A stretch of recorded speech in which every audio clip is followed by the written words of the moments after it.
Factor cost, देखो जी, हमारी जो सेकंड कन्वर्जन रूल है दैट इज़ हमें फैक्टर कॉस्ट से मार्केट प्राइस तक जाना है।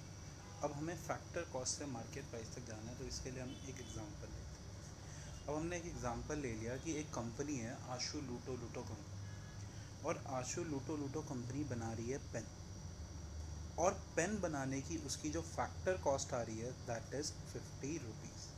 कितनी फैक्टर कॉस्ट आ रही है? 50 rupees. Rent, wage, interest, profit, मैं जब पूछूं तो साथ साथ जवाब दे दिया करो, उससे मुझे भी क्लियर हो जाता है कि आवाज़ तुम लोगों को ऑडिबल है। तो फैक्टर कॉस्ट होती है रेंट, वेज, इंटरेस्ट, प्रॉफिट। अब सोचो अगर ये आपकी कंपनी है, अब हम अगर मान लेते हैं कि ये मान लो शिवान की कंपनी है, ठीक है। तो शिवान भैया एक बात बताओ, अगर 50 रुपये की फैक्टर कॉस्ट आएगी तो मार्केट में आप चीज़ कितने की बेचोगे?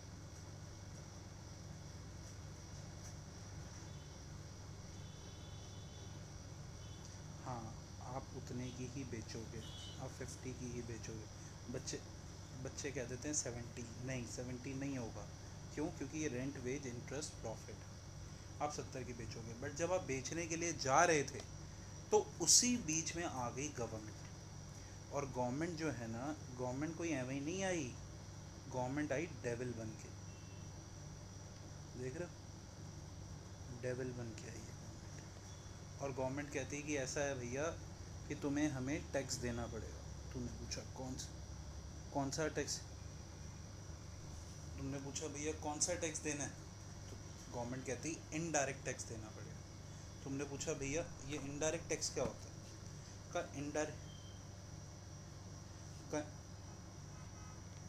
Indirect tax. अब इनडायरेक्ट टैक्स जो होता है, गवर्नमेंट ने कहा कि भैया कि आप ये सामान बेच रहे हो, आप पे इनडायरेक्ट टैक्स लगेगा। हमने पूछा भैया इनडायरेक्ट टैक्स क्या है? कहते हैं इनडायरेक्ट टैक्स एक ऐसा टैक्स होता है जिसमें burden and payment on different shoulder होती है। हमने कहा वही बात तो नहीं कर रहे, ये आजकल जो एक टैक्स चलता है जीएसटी?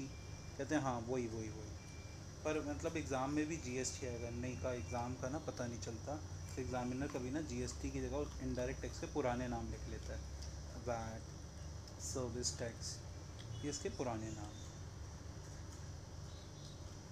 सेल टैक्स तो पता नहीं कब का ख़त्म हो गया, बट ये भी कभी कभी क्वेश्चन में मिल सकता है, ठीक है। एक्साइज, एक्साइज मैन्युफैक्चरिंग पे होता है, एक्साइज अभी भी मिलेगा आपको, लगता हो कई चीज़ों पे। और फिर एक्साइज मैन्युफैक्चरिंग पे इनडायरेक्ट टैक्स लगता है। और कस्टम ड्यूटी जो इंपोर्ट ड्यूटी और एक्सपोर्ट ड्यूटी के नाम से आ सकती है, ठीक है।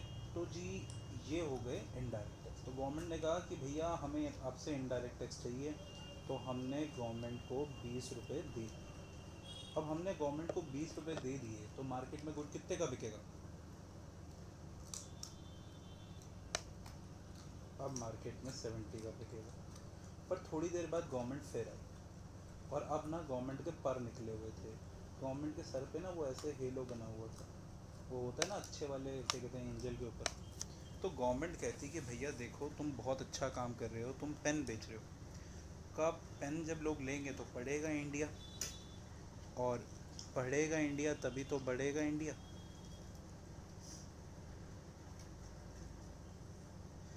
ठीक है, का तुम बहुत अच्छा काम कर रहे हो।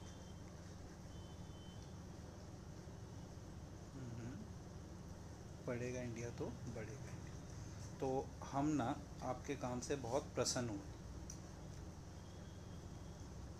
तो गवर्नमेंट ने कहा हम आपके काम से बहुत ही ज़्यादा प्रसन्न हुए, ठीक है।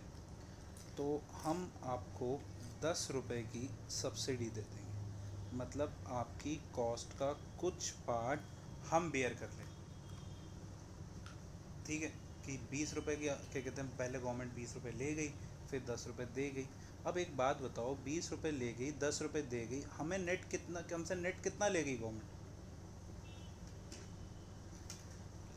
10 रुपये। 20 - 10 होता है।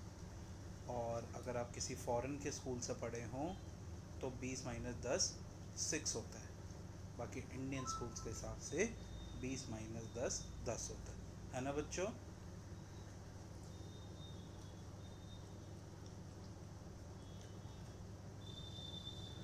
Net indirect tax. और अगर किसी को मेरी बात का बुरा लगा हो तो थोड़ा टाइम निकाल के आत्महत्या कर लेना, ठीक है। This is net indirect tax. तो फैक्टर कॉस्ट में नेट इनडायरेक्ट टैक्स ऐड कर लो तो मार्केट प्राइस आ जाता है, ठीक है। और नेट इनडायरेक्ट टैक्स क्या है, अगर वो हमसे पूछ लें भैया हमें बताओ नेट इनडायरेक्ट टैक्स का फॉर्मूला क्या होता है, तो हमें पता है that is indirect tax minus subsidy, है ना। और फैक्टर कॉस्ट, अगर फैक्टर कॉस्ट से मार्केट प्राइस पे जाना है, छोटे से बड़े पे जाना है तो प्लस NIT, बड़े से छोटे पे आना है तो माइनस NIT। आई बात समझ में, बताओ।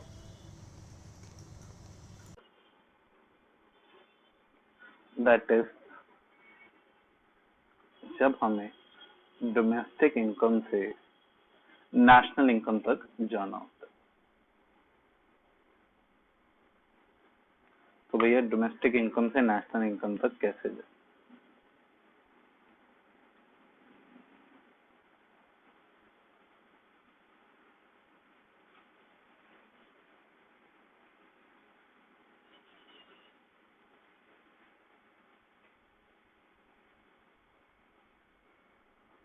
ठीक है, अब हम अज्यूम कर लेते हैं कि दिस इज इंडिया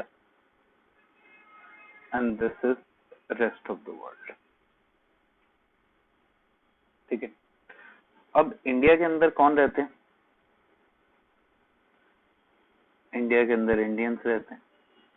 अब इंडिया में सिर्फ इंडियंस रहते हैं, फिरंगी भी रहते हैं?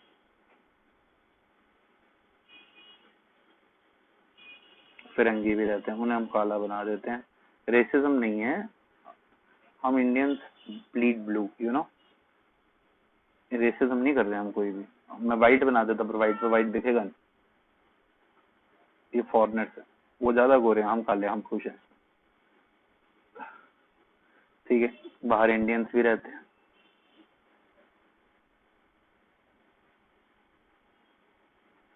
ठीक है, अब हमें जब डोमेस्टिक से नेशनल इनकम पे जाना होता है तो डोमेस्टिक इनकम एक टेरिटोरियल कॉन्सेप्ट होता है कि हमारे देश की बाउंड्री पे, हमारे देश की बाउंड्री में जितनी भी इनकम कमाई जा रही है वो डोमेस्टिक इनकम आएगी।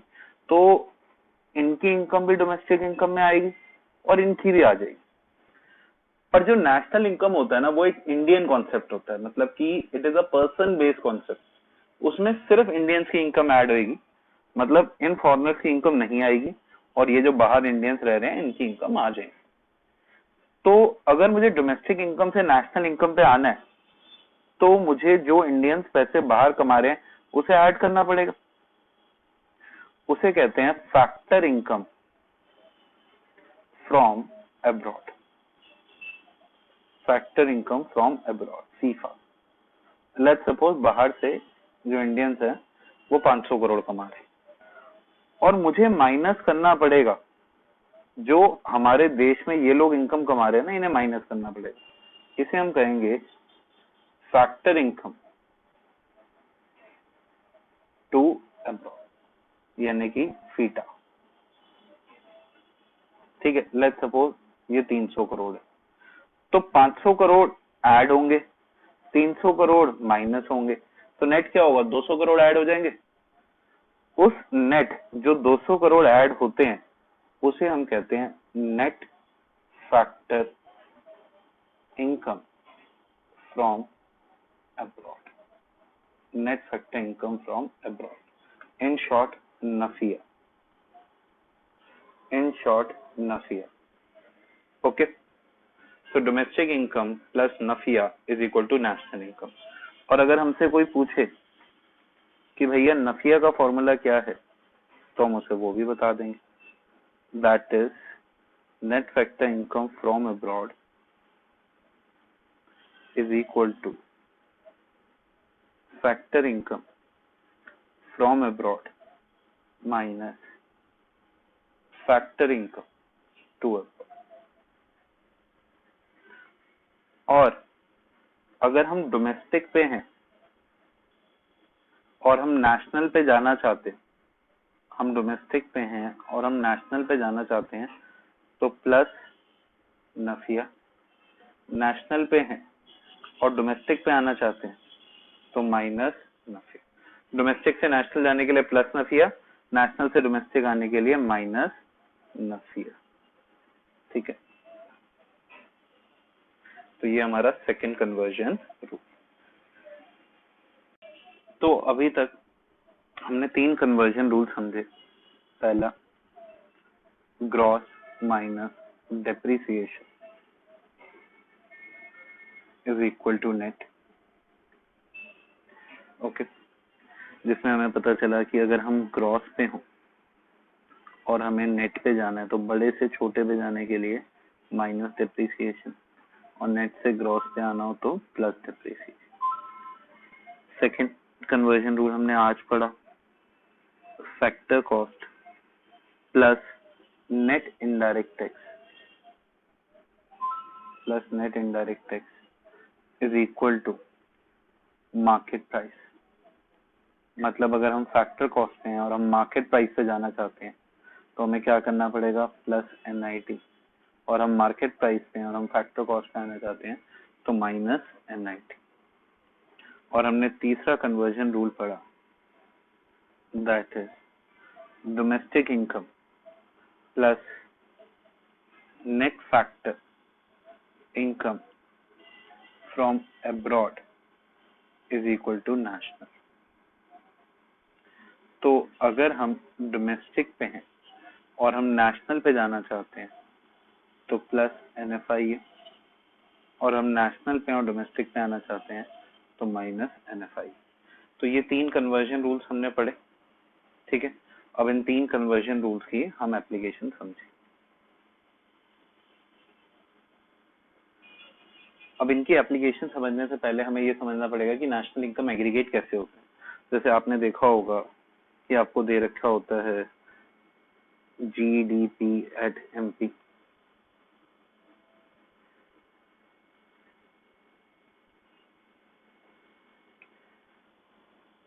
आपको दे रखा होता है GDP@MP। तो फिर सवाल आता है मन में कि GDP@MP होता क्या।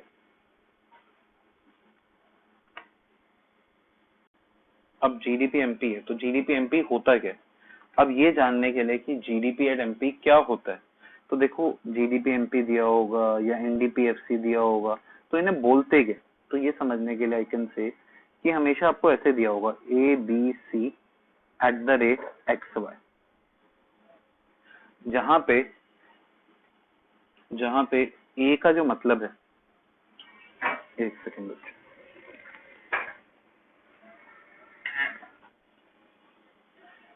A का जो मतलब है वो या तो ग्रॉस होता है या तो नेट होता है। ठीक है, B का जो मतलब है वो या तो डोमेस्टिक होता है या वो नेशनल होता है। अब N से कंफ्यूज मत हो जाना, अगर A पे पहले डिजिट पे है तो A तो वो नेट है, दूसरे पे है तो वो नेशनल है। C का मतलब हमेशा प्रोडक्ट होता है, और जो @XY दे रखा होता है it will either be factor cost और मार्केट प्राइस। ठीक है, तो जैसे अगर मैं आपसे पूछूं कि ये GDP@MP क्या है, तो G यानी A पे आ रहा है तो G क्या होगा, ग्रॉस। D क्या होगा, डोमेस्टिक। P हमेशा प्रोडक्ट होता है, और MP का मतलब फैक्टर कॉस्ट तो नहीं हो सकता, MP का मतलब मार्केट प्राइस। अगर मैं आपसे पूछूं NNP-FC क्या होता है, तो क्या होगा NNP-FC,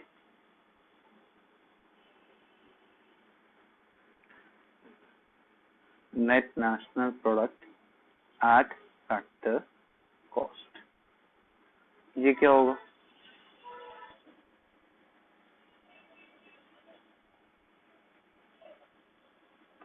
बिल्कुल सही, net domestic product at factor cost. Okay, चलो बच्चों आओ जरा न्यूमेरिकल देखते हैं। अब जैसे देखो क्वेश्चन नंबर 2 है। अब क्वेश्चन नंबर 2 में हमें हमसे एग्जामिनर मांग रहा है कैलकुलेट GNP@FC। ठीक है, अच्छा रुक जाओ, ये करने से पहले मैं तुम्हें थोड़ी सी प्रैक्टिस करवा देता हूँ। जैसे क्वेश्चन में अगर हमें क्वेश्चन आता है, चलो यही ले लेते हैं क्वेश्चन, कि हमें क्वेश्चन आता है जीएनपी एट एफसी निकालो, ओके, और हमें गिवन है NDP MP, NDP MP is given, और हमें जीएनपी एट एफसी निकालना, ओके।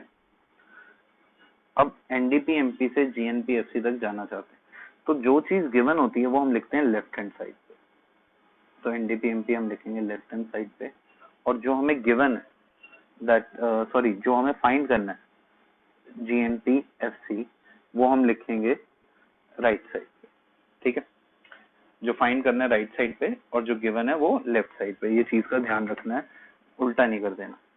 अब एनडीपी एट एमपी क्या होता है? एन यानी नेट, डी यानी डोमेस्टिक, पी यानी प्रोडक्ट एट मार्केट प्राइस, और यहाँ पे जी यानी ग्रॉस, एन यानी नेशनल, पी यानी प्रोडक्ट, एफसी यानी फैक्टर कॉस्ट। तो हमें basically net domestic product at market price से gross national product at factor cost पे जाना। तो हमें पहली चीज करनी है नेट से ग्रॉस पे जाना। तो कोई मुझे बता सकता है नेट से ग्रॉस पे जाने के लिए क्या करा जाता है? बिल्कुल, प्लस डेप्रिसिएशन, क्योंकि ग्रॉस बड़ा है नेट छोटा है। अगर मुझे डोमेस्टिक से नेशनल पे जाना, नेशनल बड़ा है तो प्लस नफिया, और मुझे मार्केट प्राइस से फैक्ट्री की कॉस्ट पे जाना है तो मार्केट प्राइस बड़ा होता है तो बड़े से छोटे पे जाना है तो minus net indirect tax. And we can make a equation here that GNP at FC is equal to NDP at MP plus depreciation plus NFIA minus NIT. Okay, please see. चलो then let's moving to the numericals. अब इस question में हमें कहा है calculate GNP at FC. तो GNP at FC calculate करना है तो मैंने GNP at FC right side पे लिख दिया, और मुझे क्वेश्चन में दिया हुआ है GNP at MP. GNP at MP, this is given and this is fine. GNP at MP means gross national product at market price, or GNP at FC means gross national product at factor cost. ठीक है, gross से gross नहीं आना, net national से national नहीं आना, product से product नहीं आना, मार्केट प्राइस से फैक्टर कॉस्ट जाने के लिए minus NI. Okay, so equation comes out to be GNP at FC is equal to GNP at MP minus NIT.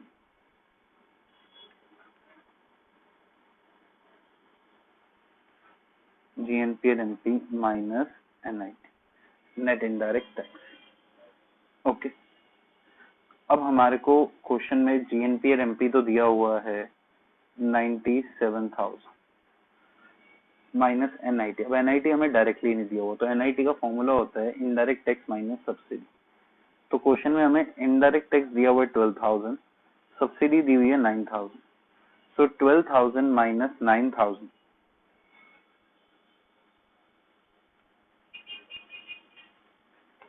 ठीक है, 12,000 minus 9,000 that is 97,000 minus 3,000, 94,000, this is the answer.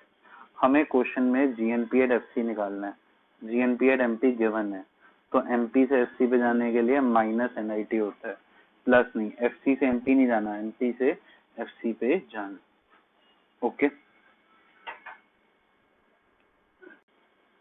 Question number 4 में उन्होंने हमें कहा है कि दो चीजें निकालनी है, एनएनपी एट एफसी भी निकालना है और हमें एनडीपी एड एफ सी भी निकालना।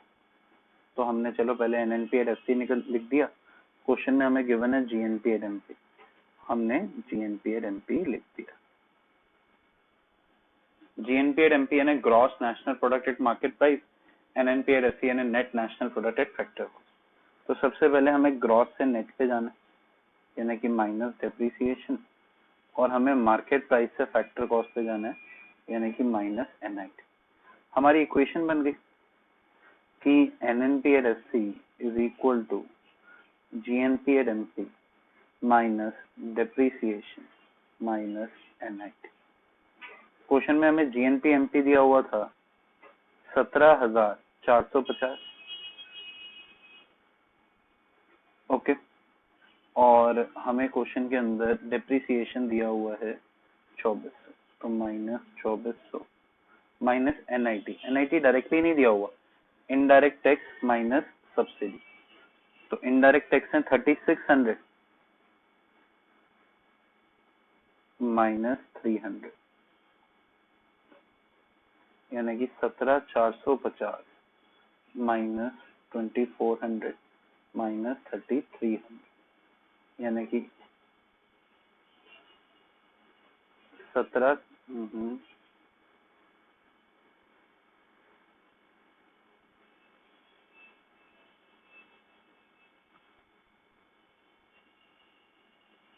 17,450 माइनस 5700, तो ये हो गया 11,750,